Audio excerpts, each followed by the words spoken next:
izay feokely izay no afantarantsika ny OGM marianety fa feokira noforoan'ny mpianatra nosoratan'ny mpianatra ary ny tanterahan'ny mpianatra tanteraka ny fandrindrana sy ny famoahana azy miova kosa nefa ny taona ary iova ihany koa ny raha famantarany OGM arak'izay antsika manaraka eto izay feokira ihany koa noforoan'ny mpianatra sy narindran'ny mpianatra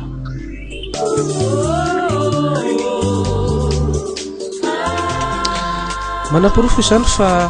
manomana tanora amin'ny sehatra matianina ny OGM fa tsy vitany hoe mampianatra ihany fotsiny eo andala-pikarakarana ny rakitsary ny tompona andraikitra ary irahan'ny taranja mozika taranja dia ary tianja teatra mikarakara izany oronan-tsara izany eo ampiandrasana kosa nefa dia avelanay isika ianiko tanteraka ao anatin'ity feokira mafinaritra dia mafinaritra mitondra ny lohateny hoe ny fialiana ity mahazo finaritra ary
sy ny Team Zik Production dia manolotra ho anao mifankatiava ihany tantarakira polyphonique ny zoma 12 Desambra 2024 amin'ny 7 amin'ny CCSK Antamena iarahana amin'ny telo sy telo Miako, Singar, Jem, La Chorale, Quartet Junior, H nasaina manokana Gangsta Bab tapakila dia ho hitanao eny amin'ny hectare kadapaka Media Vision Korondrano sy ny toerana ny andro ny fampisehoana Media officiel Cool TV, Cool FM, Piaramias, RDJ, New Active and Dynamic Agency, M2Z Dance, EGM jiro sy azavana tolotry first événementiel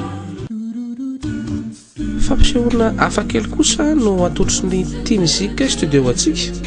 fa 12 volana Desambra ho avy izao fampisehoana afakely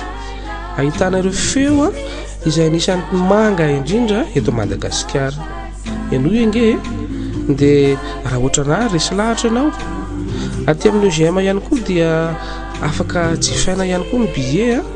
momba ny fampisehoana io koa aza misalasala eto ny namana eto ny fianakaviana fa mahafinaritra be mihitsy ity fampisehoana izay karakarain'ny Team Zik studio ity avelako nareo ankafy izany feokira mahafinaritra be izany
Miperabella tsisy faneriterena tsy amono fa tena amelona monjy anty firenena tsapoy vaovao melona iala